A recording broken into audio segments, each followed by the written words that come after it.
নমস্কার বন্ধুরা, জানা কিচেনে স্বাগতম। আজকে একটা নতুন ভিডিও নিয়ে চলে এলাম। আজকে ইলিশ মাছের ঝাল বানাবো। আমার চ্যানেলে এখনও ইলিশ মাছ দেখানো হয়নি বা মাছের কোনো রেসিপিই দেখানো হয়নি। এই প্রথম একটা মাছের রেসিপি নিয়ে চলে এলাম। মাছটাকে প্রথমে আঁশ ছাড়িয়ে পাখনাগুলো কেটে ভালো করে ধুয়ে ফ্রেশ করে নেব, তারপরে মাছটাকে কাটবো।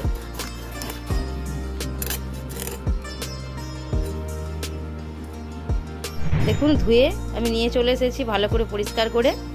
এবার মাছগুলো আমি পিস পিস করে কেটে নেব।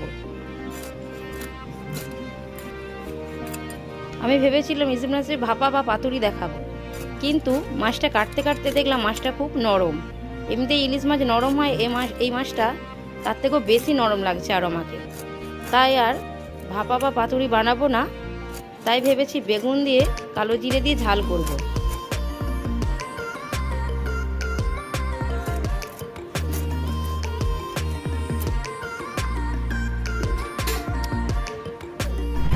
আমার মাছ কাটা হয়ে গেছে দেখুন বন্ধুরা।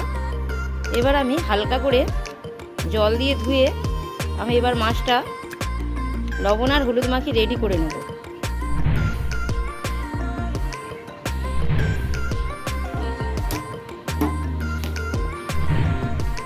এবার আমি ইলিশ মাছটা ঝাল করতে গেলাম। ঝাল করার জন্যে সরষের তেল দিয়ে দিলাম, দিয়ে হালকা করে ভেজে নেব। বেশি নয়, জাস্ট একবার উল্টাবো পাল্টাবো, হালকা করে ভেজে তুলে নেবো। ইলিশ মাছ বেশি কড়া করে ভাজলে ভালো লাগে না, তাই একটু হালকা করে ভেজে নিলাম। নিয়ে মাছ ভাজা আমার রেডি। মাছটাকে আমি তুলে নিলাম। একটা একটা করে সব মাছগুলি আমার তোলা হয়ে গেল। ওই তেলের মধ্যেই কালো জিরে, চেরা কাঁচা লঙ্কা আর বেগুন দিয়ে ভালো করে নেড়ে চেড়ে নিলাম। হলুদ, লবণ দিয়ে ভালো করে নেড়ে চেড়ে নিলাম। নিয়ে সরষে পোস্ত বাটা দিয়ে দিলাম।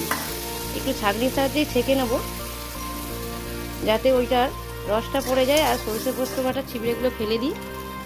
ওটা মুখের মধ্যে পড়লে ঘিসঘিস করে।